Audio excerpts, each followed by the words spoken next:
Hello everyone. तो आज की वीडियो हम समझेंगे डाटा इंटीग्रिटी के बारे में। डाटा इंटीग्रिटी एग्जैक्टली क्या होता है, फार्मास्यूटिकल इंडस्ट्री में डाटा इंटीग्रिटी का क्या मतलब है, डाटा इंटीग्रिटी के कॉन्सेप्ट्स क्या हैं, कौन सी रेगुलेटरी एजेंसीज है जो डाटा इंटीग्रिटी के लिए गाइडलाइंस अवेलेबल की है, और क्या रीजंस हैं कि डाटा इंटीग्रिटी के वायलेशन हो।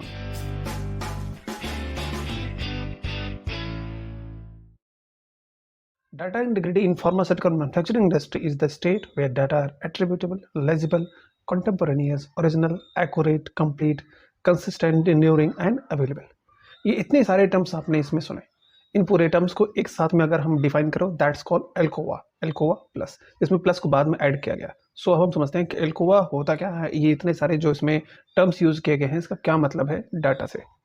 तो यहाँ पर आप समझ सकते हैं outline of ALCOA plus. ALCOA plus में इसको अगर हम ब्रेक डाउन करें तो ALCOA means, so first attributable, who perform the action और acquire the data and when.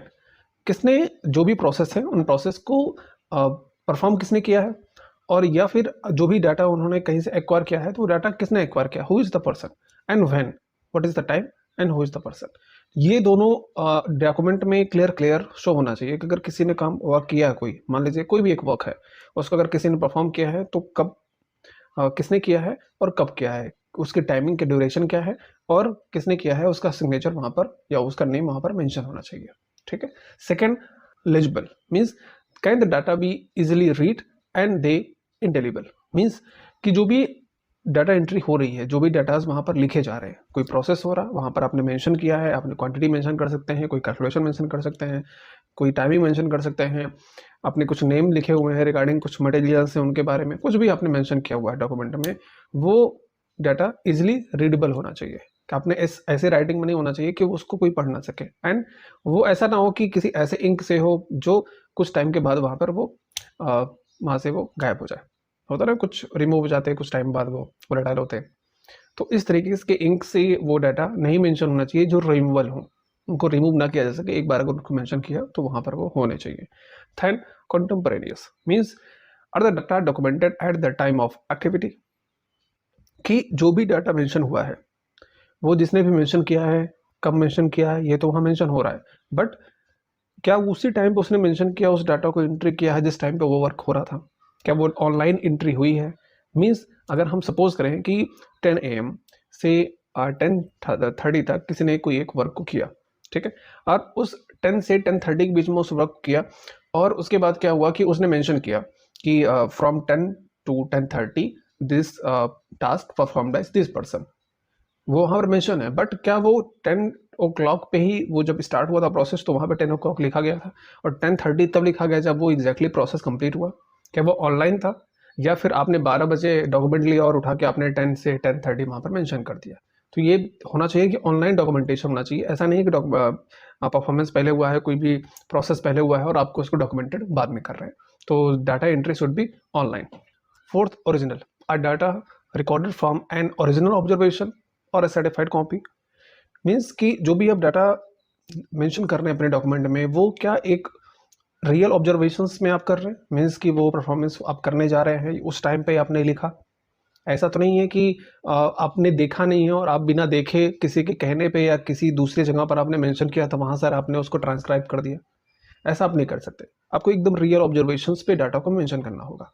ठीक, अगर कोई प्रोसेस होता है, कब स्टार्ट हुआ मेंशन देयर, एंड कब कंप्लीट हुआ वो भी आपको उस टाइम पे लिखना है। सो डाटा हमेशा ओरिजिनल ऑब्जर्वेशंस पे होने चाहिए। या फिर अगर आप डाटा को किसी दूसरे शीट से ट्रांसक्राइब करके आप किसी दूसरी शीट में कंपाइल कर रहे हैं, तो वो जिस शीट से आप उस डाटा को ले रहे हैं वो शीट भी सर्टिफाई होना चाहिए, वो कंट्रोल कॉपी होनी चाहिए। ऐसा नहीं है कि कहीं से भी आपने कुछ लिया और आपने लिख दिया जिसके पीछे कोई एविडेंस नहीं है कि हाँ ये ऑब्जर्वेशन एक्चुअल में था या नहीं था। आप समझ गए। And fifth, accurate, is the information complete, consistent and correct. The information should be complete. ऐसा नहीं कि आपने कोई भी प्रोसेस हुआ है तो उसमें आपने कुछ चीज़ों को लिखा, कुछ चीज़ें मिस हो गई। ठीक है। Consistent, consistent in the sense कि जो उसका पूरा पैटर्न है वो सही होना चाहिए। ऐसा नहीं कि आप 4 जगह पर आपकी एंट्री है तो 3 आपने किया, एक आपने छोड़ दिया। एंड करेक्ट, जो भी हो वो प्रॉपर करेक्ट होना चाहिए। There should be no typographical error और writing error. You have to make sure कि ये सब गलतियां ना हो। तो एल्कोआ में ये 5 थिंग्स को मेंशन किया गया। बट इसके बाद ये समझ में आया कि there is some other terms which can be included in this things, because कि कुछ चीज़ें ट्रेसेबल नहीं थी या फिर वो इनमें इनहेरेंट थी पहले से, बट उसके बारे में थोड़ा सा और एक्सप्लेन करने की बात करने की ज़रूरत थी, तो उसको एल्कोवा प्लस। तो ये एल्कोवा बस जो प्लस है उसमें 4 टर्म्स को और ऐड किया गया। वो 4 टर्म्स क्या है? Complete, consistent, enduring and available. Understand what is complete? All data including change, including testing, reanalysis. Complete in the sense कि वो पूरे डाटा में कुछ भी आपको वहां से हटाना नहीं है, कुछ भी रिमूव नहीं करना है।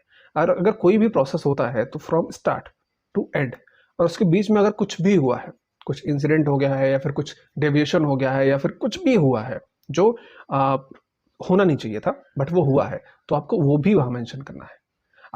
आप ऐसा नहीं कर सकते कुछ चीज़ों को जो वहाँ पर है और जो आपको डॉक्यूमेंट के बेसिस पे चाहिए वो आपने वहाँ रखा, और कुछ वो चीज़ें जो आपके काम की नहीं है उस डाटा को आपने कहीं रिकॉर्ड नहीं किया।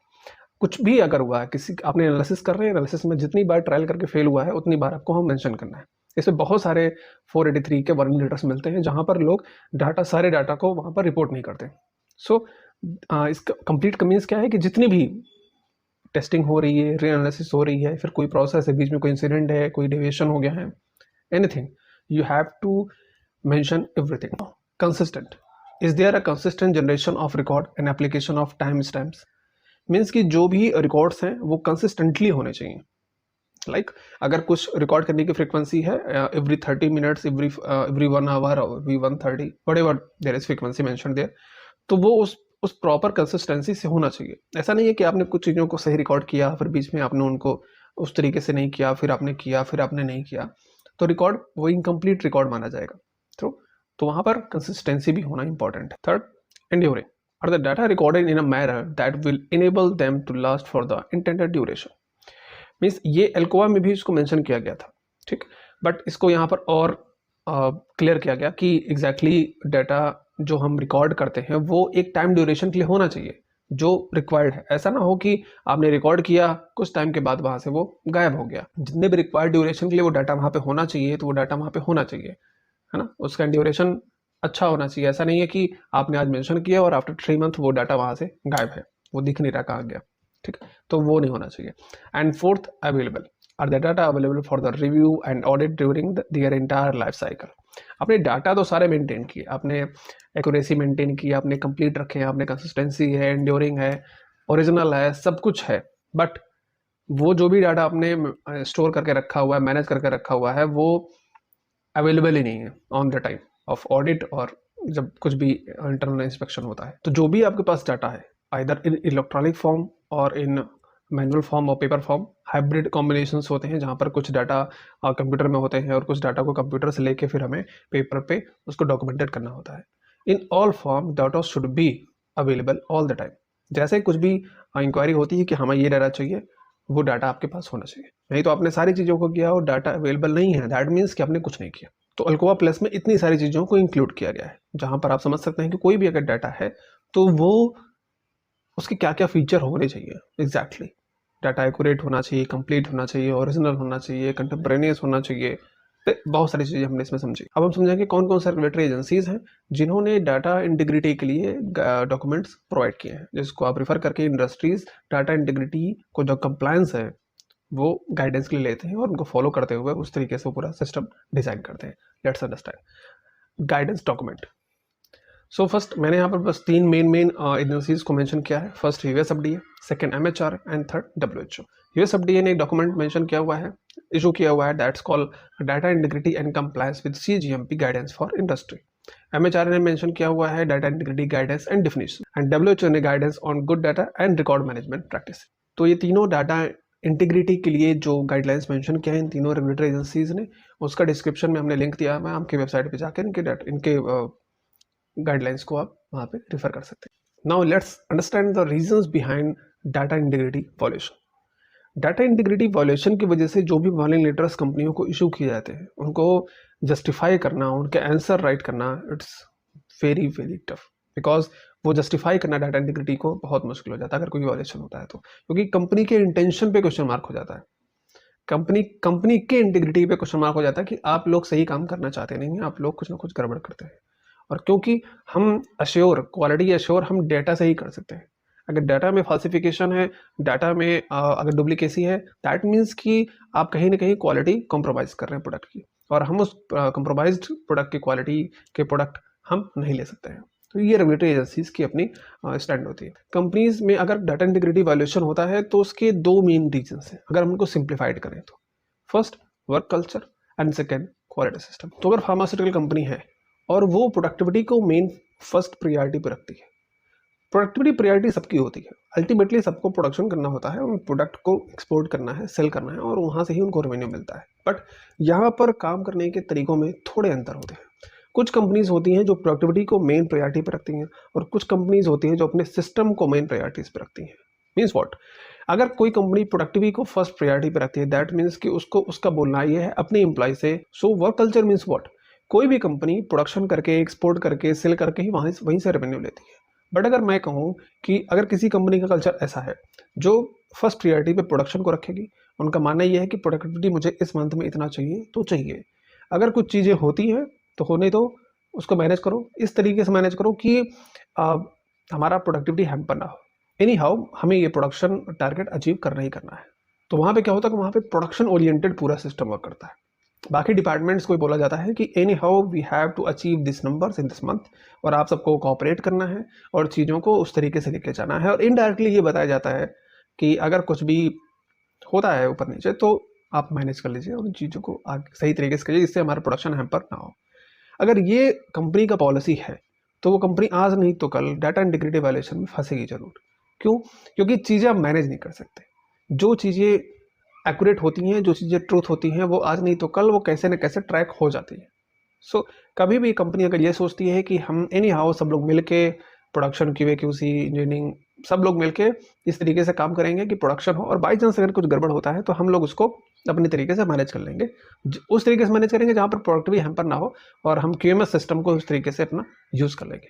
सो एक वर्क कल्चर ये हुआ जहाँ पर प्रोडक्शन को आपने फर्स्ट पे रखा है। ठीक है। दूसरा कल्चर का तरीका ये होता है जहाँ पर आप क्वालिटी को फर्स्ट रखते हैं, या फिर आप जीएमपी को फर्स्ट रखते हैं। जीएमपी को फर्स्ट रखने का मतलब क्या है? Good manufacturing practice. Good manufacturing practice guidelines बनाया ही गया है प्रोडक्टिविटी के लिए, तो आप अपना अलग से सिस्टम क्यों बना रहे हैं? आप क्यों नहीं गुड मैन्युफैक्चरिंग प्रैक्टिस को फॉलो करते हैं? अगर आपने जीएमपी सही से फॉलो किया है तो आपकी प्रोडक्टिविटी भी अच्छी होगी। आप अपने प्रोडक्ट्स के, अपने सिस्टम के, अपने इक्विपमेंट के सबको वैलिडेशन करिए, सबको वैलिडेशन करके आप प्रॉपर वे में आगे बढ़िए। तो उससे क्या होगा कि आपकी प्रोडक्टिविटी भी अच्छी होगी, आपका सिस्टम भी अच्छा रहेगा, आपका डॉक्यूमेंटेशन भी अच्छा रहेगा। ठीक। तो ये वर्क कल्चर का असर पड़ता है। अगर आपने प्रोडक्शन ओरिएंटेड अपने कल्चर बना रखा है पूरी कंपनी का, तो वहाँ पे डाटा इंटीग्रिटी का वायलेशन का इशू आएगा। और आपने अगर जीएमपी ओरिएंटेड बना रखा है प्रोडक्शन, मीन्स मुझे प्रोडक्शन चाहिए बट मुझे वायलेशन बिल्कुल नहीं चाहिए, हमें किसी भी चीज़ में कॉम्प्रोमाइज़ नहीं कर सकते। आप फर्स्ट पे रखिए क्यूएमएस को, जीएमपी को, और उसके बाद अपने टारगेट्स को पीछे से पुश करिए। देन आप जीएमपी के साथ में अच्छी प्रोडक्टिविटी निकाल सकते हैं। तो कंपनियों के साथ दिक्कत क्या है कि वो जीएमपी को प्रायोरिटी बना रख के प्रोडक्शन को प्रायोरिटी रखती है, और वहीं से प्रॉब्लम्स स्टार्ट होती हैं। ठीक है। थर्ड एक अप्रोच है जहां पर मैन पावर, जो भी हम टेक्नीशियंस, ऑफिसर्स एक्वायर करते हैं कंपनीज में, हमारी कोशिश ये होनी चाहिए कि हम एलिजिबल क्वालिफाइड पर्सनस को एक्वायर करें, क्योंकि हमें इंटरनेशनल मार्केट में इंटरनेशनल गाइडलाइंस को कंप्लाई करना है।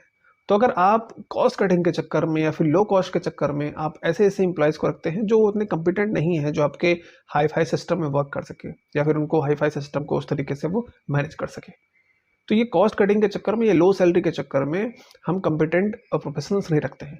एंड अगर आपने कम्पिटेंट प्रोफेशनल रखे भी हैं तो उसमें क्या करेंगे आप कम लोगों को रखेंगे। ठीक। फिर एरर होने के चांसेस बढ़ जाते हैं। तो कहीं ना कहीं कंपनीज कॉस्ट कटिंग के चक्कर में मैन पावर कॉस्ट कटिंग करती है, और वहां पर वो डाटा इंटीग्रिटी वायलेशन के रीजंस को इंक्रीज कर रही है। ठीक है।